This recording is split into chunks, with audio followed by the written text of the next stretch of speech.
Hi guys! So for today's video, meron akong i-share sa inyo na natutunan ko ngayong araw. At alam ko na marami din nakaka-experience nito ngayon. At eto ngayong issue ko ngayon guys ay yung GCash ko. Hirap na hirap akong i-login yung mobile number ko. Kada nga ila-login ko siya sa aking GCash app, lagi siyang nagbabak. Panay ng ganon. Pati yung isa kong GCash account, ganon din yung nangyayari. Ayaw niyang mag-proceed sa login, ayaw niya mag-proceed sa OTP. Kaya ang ginawa ko, naisip ko na subukan kong gamitin itong Shopee Pay. So sa nakaka-experience sa mga nagloloko ang GCash dyan, panoorin mo ang video na to. Baka makatulong sa'yo to. So eto na nga, bali yung una kong ginawa, pumunta ako sa aking Shopee app. At dito sa aking Shopee, i-click nyo itong cash in.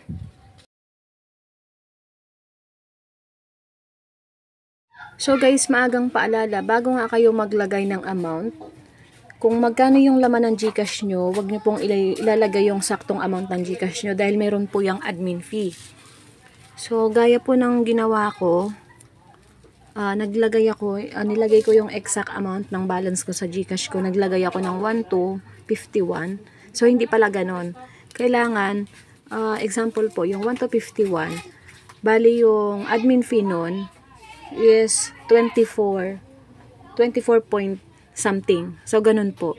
Kailangan kapag 1,251 po yung balance mo sa GCash, ililes mo yung 24 point something na ganun.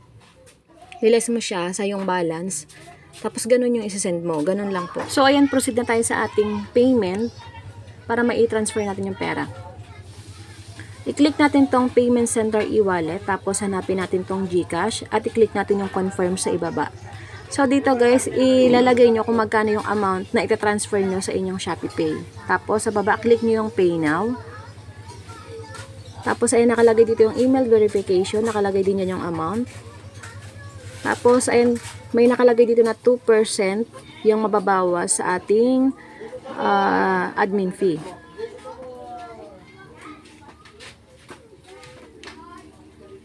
Yan, ulitin nga natin kasi medyo at ito madadirect tayo agad sa ating GCash account. So, click natin yung next at may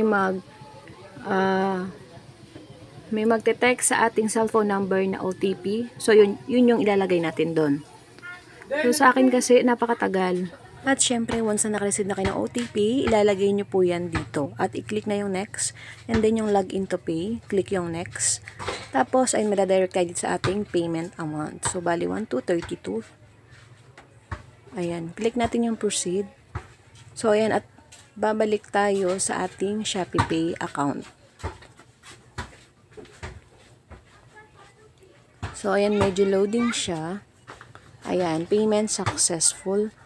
So, balik tayo. Check natin yung ating, ayan. So, okay na.